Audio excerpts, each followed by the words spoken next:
আসসালামু আলাইকুম সুধী। আজ কাঁচা আমের রসালো ভর্তা করব।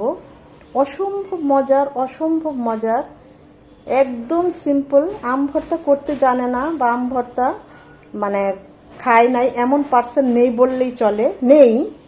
তা আমি তো আমার মতোই করেছি। এভাবে আমার মতো আম ভর্তা কারা কারা খান অবশ্যই কমেন্ট সেকশনে জানাবেন। অসম্ভব লোভনীয় কিন্তু খুবই সিম্পল, আর সেটাই এখন আমি আপনাদের সাথে শেয়ার করব।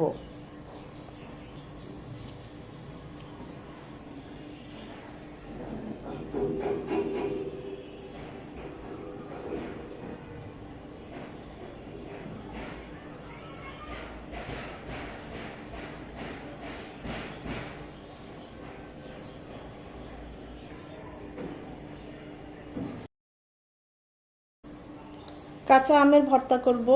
এখন তো বাজারে একদম কাঁচা আমে সয়লাভ, আর এই ঝড় বাদলে আরও বেশি আমগুলো, কুচি কুচি আমগুলো পড়ে গিয়েছে, ওগুলোই ওরা বিক্রি করছে টাকার জন্য। তো কাঁচা আম কিনে এনেছি, ভালোভাবে ধুয়ে নিয়েছি।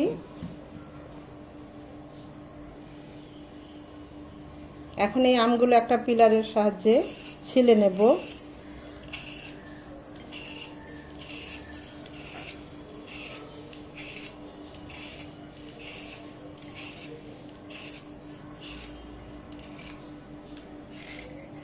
একটু ডাবিয়ে ডাবিয়ে ছিলবো যেন সবুজ অংশটা না থাকে।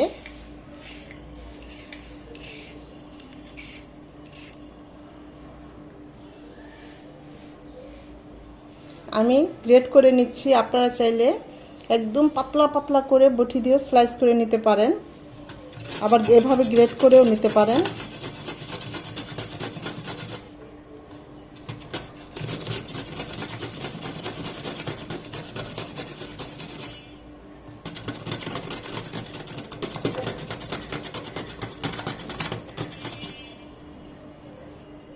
খেয়াল রাখতে হবে যেহেতু বোরা একদম কচি, ওগুলো যেন আবার মিশে না যায় গ্রেডের সাথে, তাহলে কিন্তু তেতো লাগবে ভর্তাটা। এভাবে করে আমি প্রতিটা আম গ্রেড করে নেব।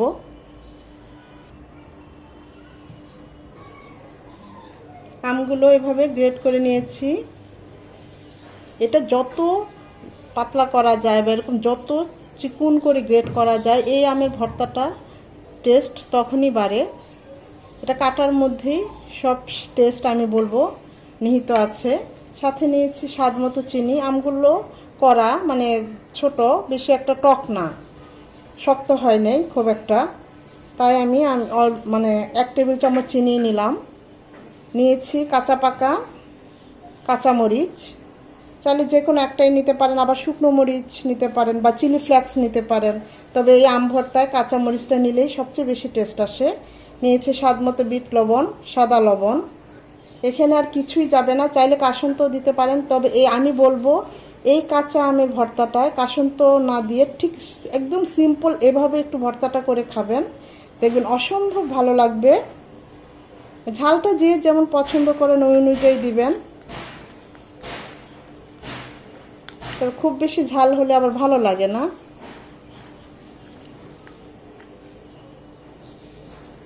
এখন এগুলো সব আমি হাতে চটকিয়ে মেখে নেব।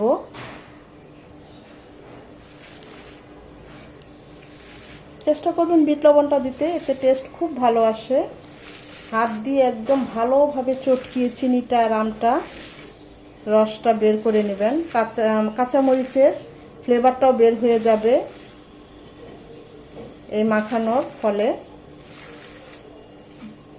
একটা জুস হবে, চিনির থেকে একটু পানি ছাড়বে, তো সেই জুসটা এত টেস্টি। আসলে এই আম ভর্তা এটাই সবচেয়ে বেশি মজা।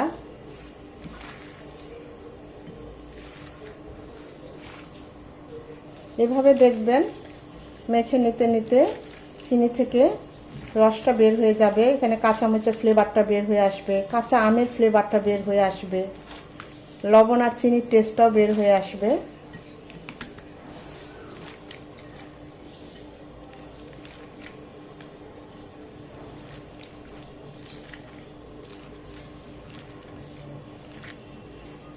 যতটা সম্ভব আমগুলো একদম এভাবে মেখে একটু নরম করে নিতে হবে।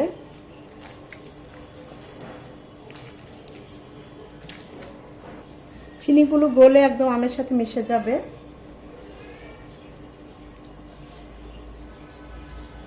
দেখুন কতটা জুসিনেস, অনেক ইয়াম্মি, অনেক মজা। খুব সহজেই তৈরি হয়ে গেল কাঁচা আমের রসালো ভর্তা। এখানে আর কোনো কাসুন্দ যাবে না, কোনো ধনেপাতা কুচি যাবে না, একদম সিম্পল। কিন্তু এইভাবে আম ভর্তাটা করে খেয়ে দেখবেন, অসম্ভব ভালো লাগে।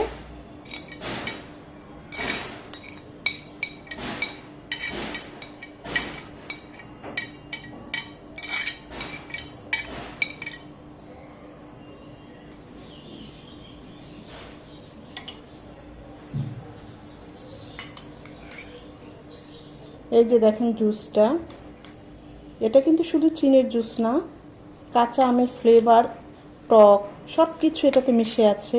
এটা এতটাই টেস্ট, আম ভর্তার চেয়ে আমার কাছে এই জুসটাই বেশি ভালো লাগে। তা আমি তো এভাবে ট্রাই করি, আমার কাছে খুবই ভালো লাগে। তা ভাবলাম আপনাদের সাথে একদম সিম্পল এই ভর্তাটা শেয়ার করি।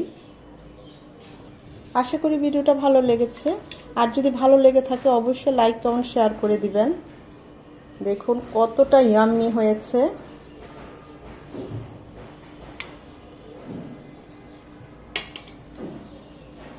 একটা লাইক তো অবশ্যই দিবেন, কারণ আর আপনাদের এই একটা লাইক আমাকে পরবর্তী ভিডিও করতে উৎসাহিত করে, উদ্বুদ্ধ করে।